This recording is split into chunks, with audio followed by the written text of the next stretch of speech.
That's my quarterback.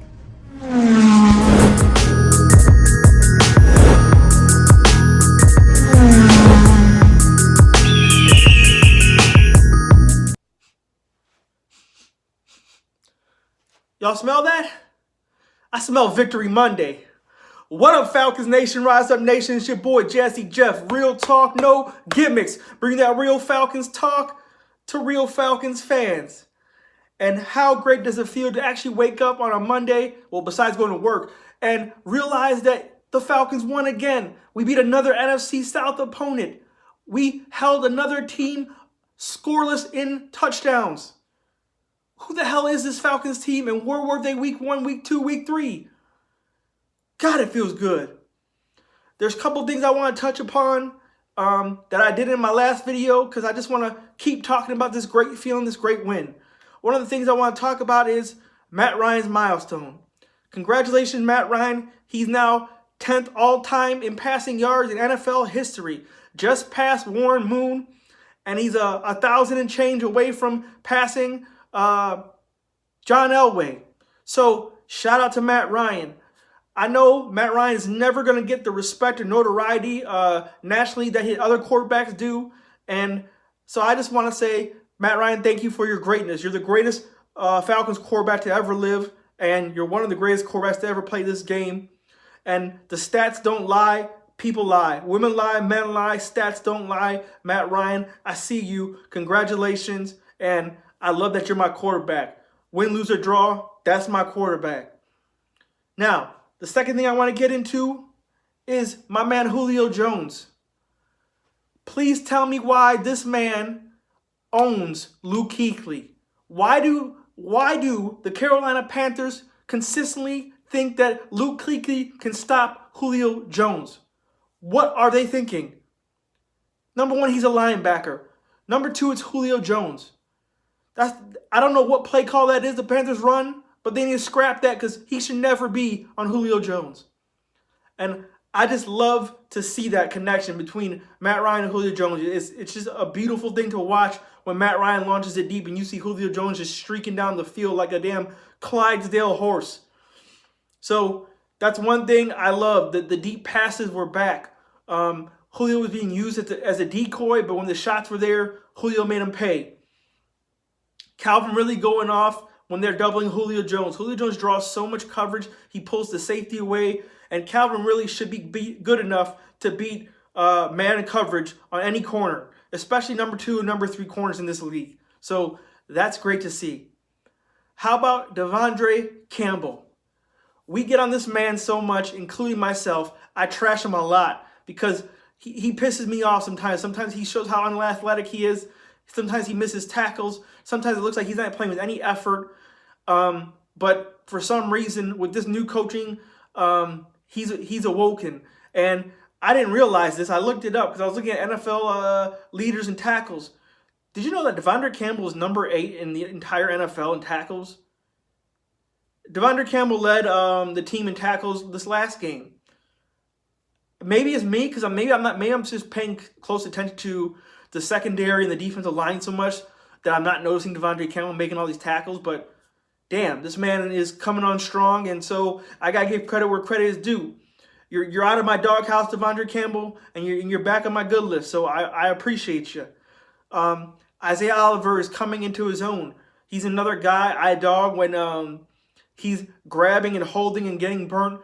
But it seems that Raheem Morris has got a firm grip on this secondary. They're communicating better. And it's crystal clear to me when I watch that Isaiah Oliver's technique has improved overnight, exponentially. And he turns around. He's deflecting with his offhand, and he's not grabbing the waist. He's not tugging or nothing. You're supposed to keep your offhand on the lower back of the receiver, and then your other hand is supposed to come up at the last second and deflect it. You're never supposed to grab on the jersey and tug. You're never supposed to wrap them around. You're never supposed to horse cow them or grab them over the top of the shoulder. You're supposed to lower back, deflect the path, and turn your head to look.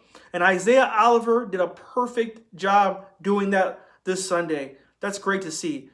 Sheffield He's coming into his own. I think with time, Sheffield will be a great corner on our team.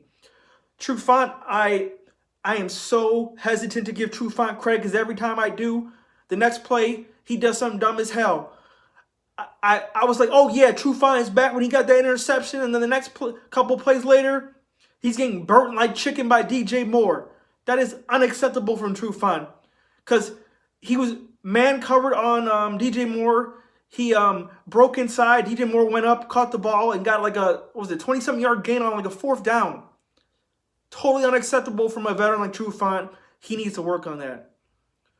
KZ and Rico Allen picking up the slack where Keanu Neal left off from getting hurt. And I feel so bad for Keanu Neal, but in all honesty, I don't know if he can make this team because he keeps getting hurt and he might be too much money. I don't think he's ever going to get that big deal. Also, what are we going to do with Rico? What are we going to do with KZ? What are we going to do with these guys when it comes time to pay people and keep them around? I think they got to stay in. I'm not sure if Keanu Neal can stay on this team the way he's being with his health. Another guy who can't stay on the field, Devontae Freeman. Our backfield is all of a sudden crowded. Who would have thought a big-ass running back like Quadra Olsen can tote the rock into an end zone? I mean, damn, I'm no fucking rocket scientist, but I saw this coming in preseason. Just look at the man. Just give him the ball and let him run. It's not that complicated, Dan Quinn. It's not that complicated, Dirk Cutter. Short yardage distance, you're telling me Quadra Olsen can't get first downs? No, instead, what are we doing? Running QB sneaks with Matt Ryan. No, that's not what we supposed to be doing with a man like that. Come on now. But this backfield is crowded.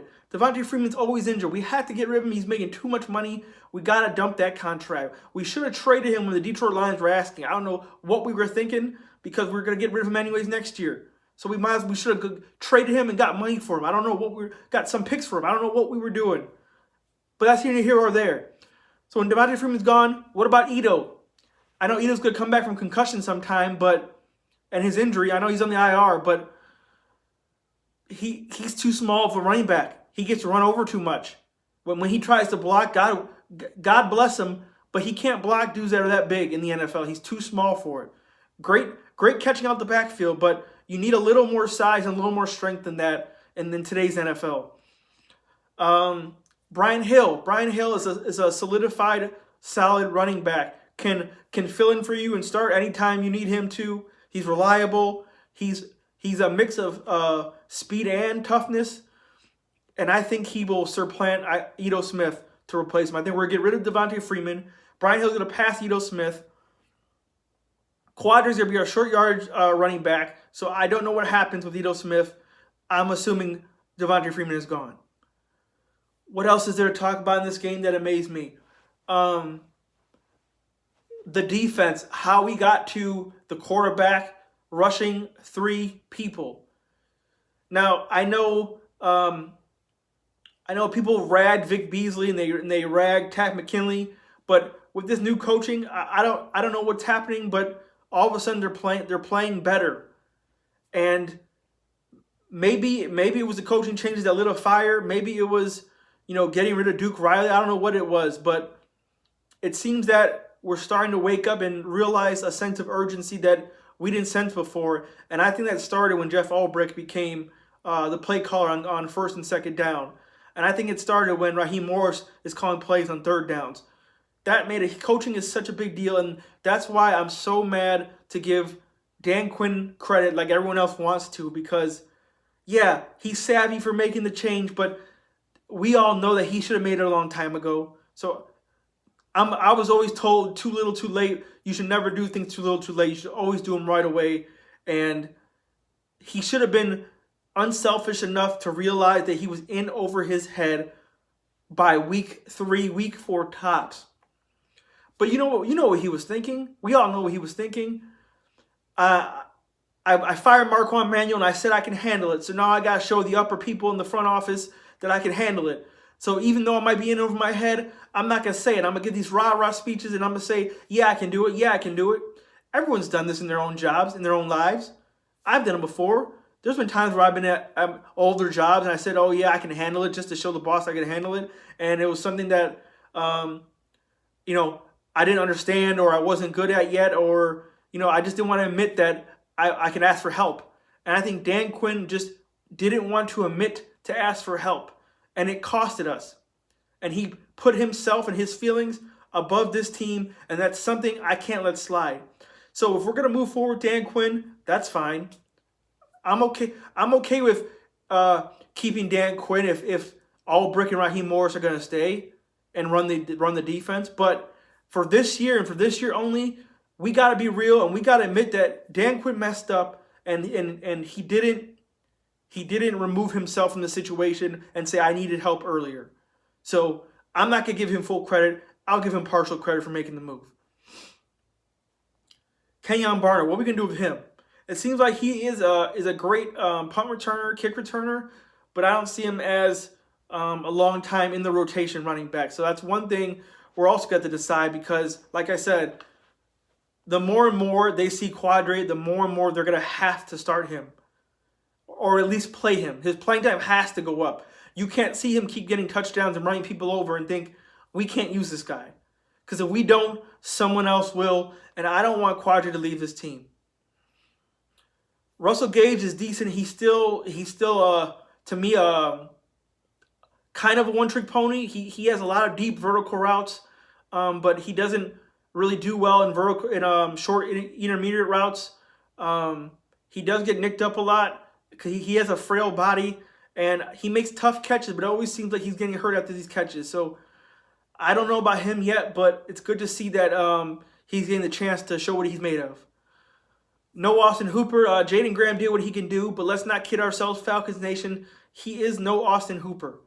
I don't know what these Falcons fans were talking about saying that Austin Hooper is replaceable. Austin Hooper is a great pass catcher, great on third down, reliable, hardly drops the ball, tough, can break tackles, can stiff arm people. Works all off season with Matt Ryan. Chooses to follow Matt Ryan around all off season and have individual separate workouts.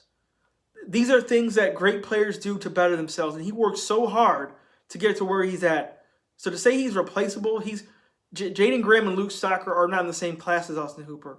So let's not fool ourselves that he's replaceable. I also just wanted to shout out real quick to Panthers Nation. And I'm sorry I didn't say this earlier, but to guys like video makers like J-Dubs, and I believe his name's Unnecessary Bluntness. Sorry if I butchered your name. Unnecessary Bluntness, I think is his name.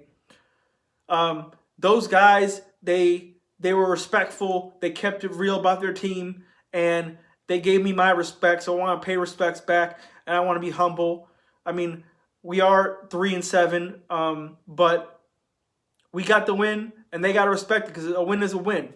You know, records don't mean anything. It's about what you do on the field. But I respected that they were man enough to, admit the defeat and not make up conspiracy theories like some Saints fans I saw last week when we beat them. That's why I can't stand Saints fans, because they always make excuses. They never just say, oh, good game, you lost. They never do that. There's only a select few who do that.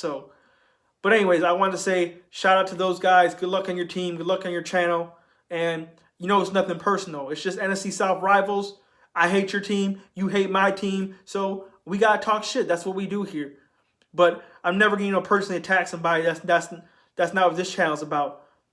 I just keep it real, and I want to keep it real, give respect where respect is due. So subscribe to those guys if you are interested in the enemy's channels. You want to learn about the other teams. I like to do that because I like to gain knowledge about all the teams in the NFC South, not just my team. So I go on Mr. Bucks Nation channel. I go on Unnecessary Bluntness channel. I don't know a lot of Saints vid makers, so I don't really have a channel to go on theirs. But I just like to personally educate myself on other teams. So when it comes down to talking the trash, I know what I'm talking about. I'm not just talking out my ass. I know who's on their teams. I know their weaknesses. I know their strengths, so I can talk about them. But that's just me. So that's all I got for tonight. It's Victory Monday, and it feels great. Later on this week, I will be making a preview for the Tampa Bay Buccaneers as they will be coming to Atlanta to face us. That's going to be a game that we cannot take lightly because Tampa Bay's offense can explode at any second, and we have to take them seriously. So, as always, if you're new to my channel, welcome. Please stick around. Hit that subscribe button. Comment, like, share, all that good stuff. And as always, Falcons Nation, we rise up. Now let's enjoy this victory because it feels damn good. Peace, y'all.